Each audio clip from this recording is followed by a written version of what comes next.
Good evening. Welcome to News Now on TV360. I am Thelma Okoro. The Nigerian military has liberated Dikwa Township in Borno State, northeast Nigeria. Spokesperson for the 7th Division, Colonel Tukur Gosio, told a news conference that the army engaged the bandits in a fire exchange in the ongoing military offensive. The Nigerian soldiers also recovered caches of ammunition in addition to killing some of the Boko Haram insurgents. Colonel Gosio said Boko Haram fighters are not in control of any territory as of this moment. The death toll in Sunday's bomb blast at a market in Damaturu, the capital of Yobe State, had risen to 15. Police spokesperson in Yobe State, Toyin Gbadegesin, confirmed the incident. He said 47 wounded persons were currently receiving treatment at a hospital in Damaturu. According to eyewitnesses, a female suicide bomber of about 10 years old detonated improvised explosive devices at the main entrance of the Sunday market in Damaturu. The blast occurred around 9:30 a.m. on Sunday when the market was crowded. The attack has since been blamed on Boko Haram. The recent attacks carried out by the sect have led to the killing of more than 800 people in less than 5 weeks.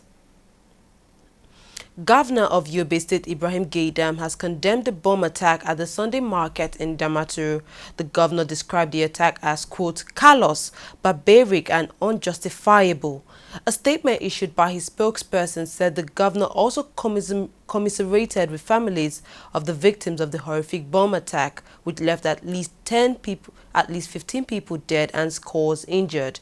He further called on security agencies in the state to step up surveillance and the people to remain vigilant in the wake of the recent bombings.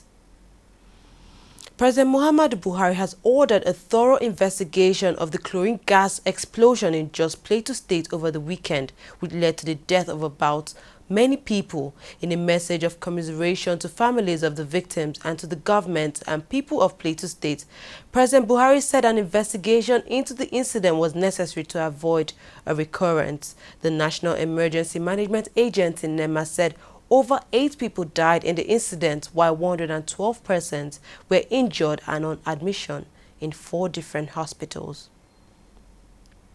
Nigeria's main opposition party, the People's Democratic Party, PDP, has accused the ruling All Progressives Congress, APC, of lacking direction.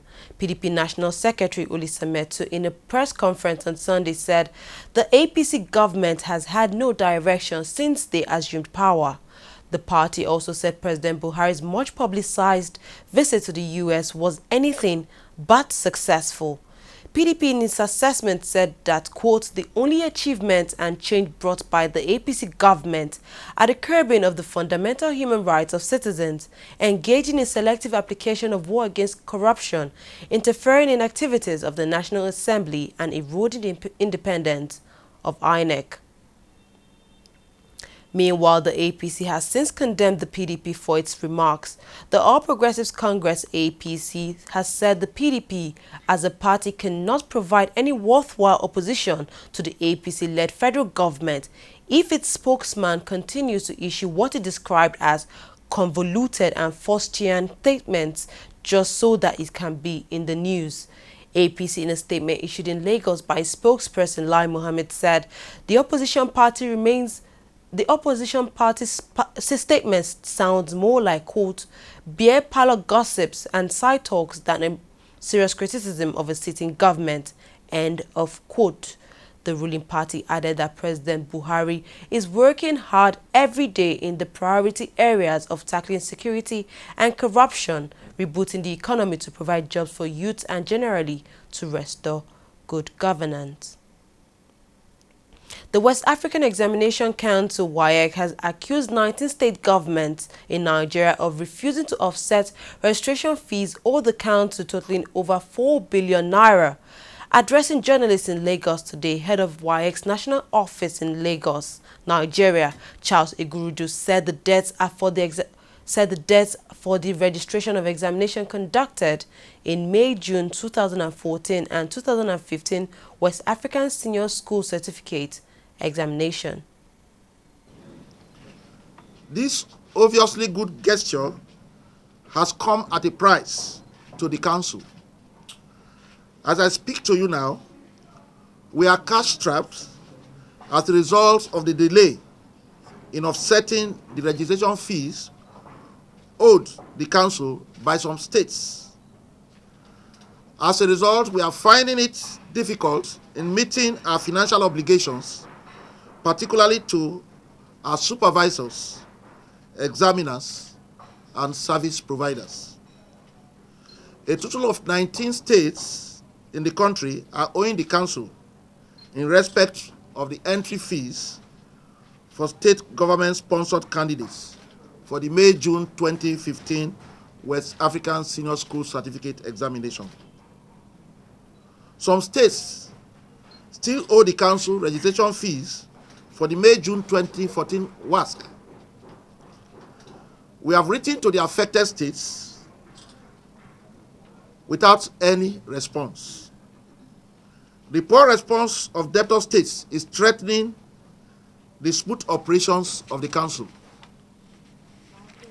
We therefore want to publicly plead with the affected states to offset the registration fees of their candidates as soon as possible, but not later than the next 2 weeks, as we cannot guarantee that the results of their candidates for the May-June 2015 WASC will be released along with others. The Joint Admissions and Matriculation Board (JAMB) has said it will redistribute candidates who scored above 280 but whose scores are less than cut-off marks of their first choice of universities to needy institutions. This is contained in a statement signed by the head media and publicity of the board, Fabian Benjamin. Last week, some candidates and their parents staged a peaceful protest at the University of Lagos Gate over the high cut-off marks for the 2015-2016 post-UME screening.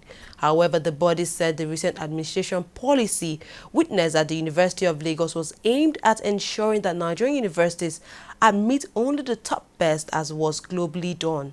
The national cut-off marks approved by JAMB is 180 for universities and 150 for polytechnics and colleges of education. We'll take a short break. When we come back, we'll look at more news stories. Don't go anywhere.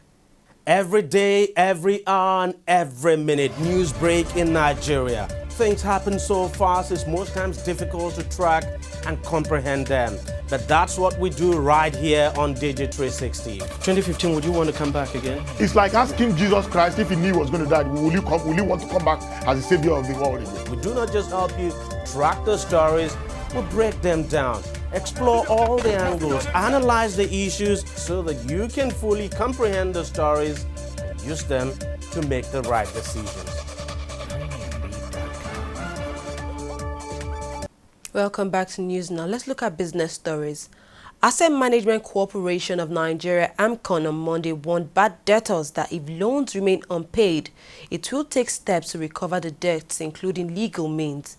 AMCON asked loan defaulters to immediately square their accounts, or it would publish their names in line with the directive by the central bank. The CBN in April directed lenders to give bad debtors 3 months to square their accounts, otherwise they would be named in the media and banned from taking part in Nigerian currency and government debt markets.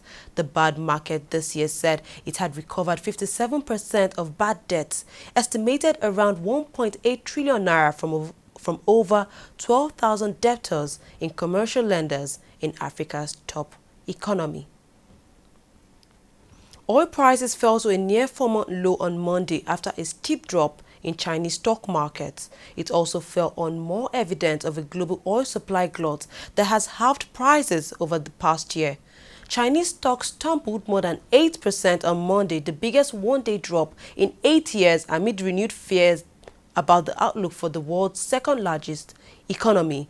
Brent crude for September touched an intraday low of $54.25 a barrel, down 37 cents, and its lowest since April 2nd. U.S. crude for September was down 26 cents at $47.88 a barrel. China is the world's biggest energy consumer and a huge oil exporter in the globe. U.S. President Barack Obama has paid his first visit to Ethiopia. The president praised the country as an outstanding partner in the fight against militant Islamist Al-Shabaab. He was speaking after talks with Ethiopia's PM, Hailemariam Desalegn, during the first ever visit to a U.S. president to the East African state. He also called on Hailemariam to improve Ethiopia's record on human rights and good governance. Just days ago, Obama visited Kenya, his father's homeland. Obama has said his visit to Kenya and Ethiopia would show U.S. commitment to fighting terror in East Africa.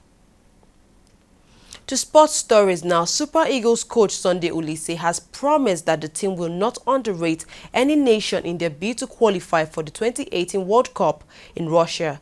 The Eagles were given a free pass to the first round of the qualifiers and will face either Swaziland or Djibouti in the second round. Speaking to NFF.com, Oliseh insisted that he was happy with the new draw while also appealing for caution.